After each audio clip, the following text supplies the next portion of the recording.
So in the wake of yet another mass shooting tragedy, I'm recording this a few days after the Orlando massacre.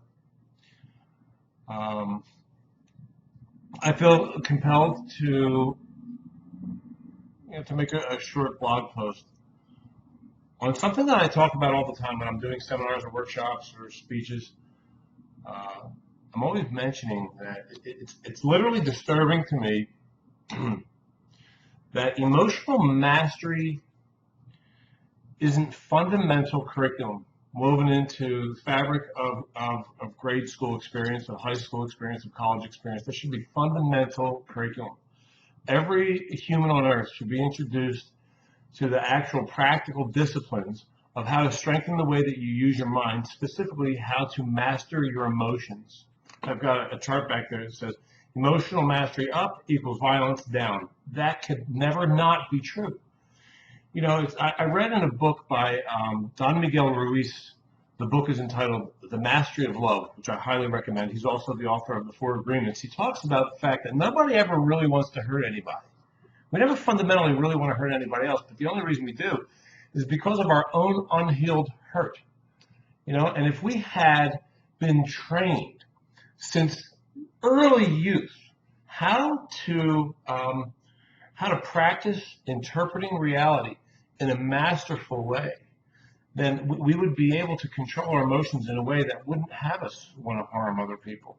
You know, violence, the desire to be violent, is born out of internal dissonance, right? So, because when I'm feeling great about my life, I have nothing but love to spread.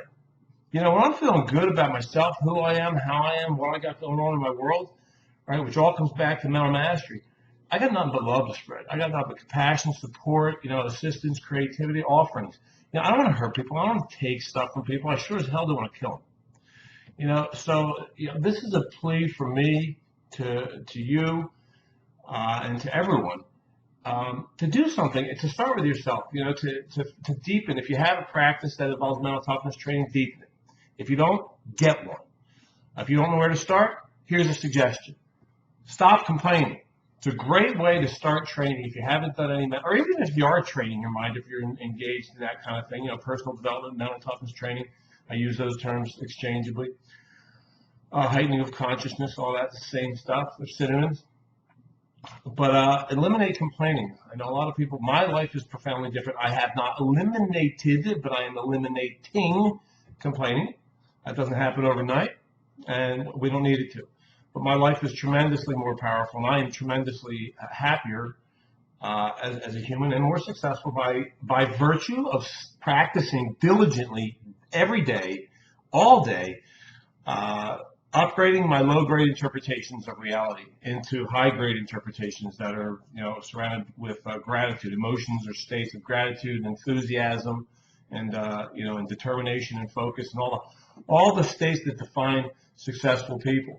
Right? A complaint, by definition, is a low-grade interpretation of reality. So here's a great place to start, or to enhance your practice of strengthening the way that you're using your mind, so that you're maximizing the likelihood of having, being, doing, or getting what you want, which isn't murdering, which isn't participating in violence, which isn't contributing to the violence, even the intellectual violence that occurs on the planet. Right? We're always either purifying or polluting the environment with our thoughts. So let's purify. Let's become better at purifying it and contributing more to collective compassion, support, and cooperation, and celebration, for God's sake, which I really believe we're here to do, is to celebrate the beauty of life, because the odds of us ever getting into it are so incomprehensibly improbable that we should just be in a perpetual state of celebration. So eliminate complaints. Catch yourself when you're complaining. And this, by the way, what I'm not suggesting is that anyone ever become complacent. And it's so funny that sometimes people misinterpret me saying stop complaining as like becoming a pushover. No, in fact, you're going to be much more capable of creating change, speaking up in a powerful way that you'll be heard. Speaking out, standing up to address issues that you think need addressing in the world. The likelihood of you making a difference is significantly enhanced when you stop being a whiner about the things and you start being a creator. Stop being a victim of circumstance and start being a creator of circumstance. So practice eliminating complaining and turn it into either gratitude or some solution-focused thinking or some creativity or enthusiasm.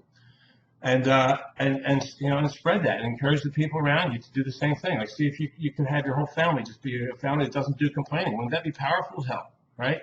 So I encourage you to do that, and I don't know what else. I don't know if you have suggestions. I sure am open. I really, truly am open to hearing them. If any of you are educators, like, so respond to me. Tell me, what is it? Is there a class?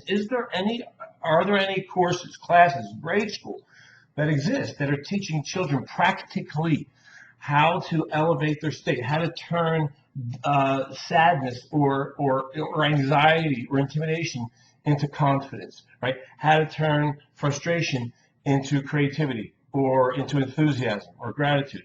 Is anybody teaching that in schools? Because you know what? We need it.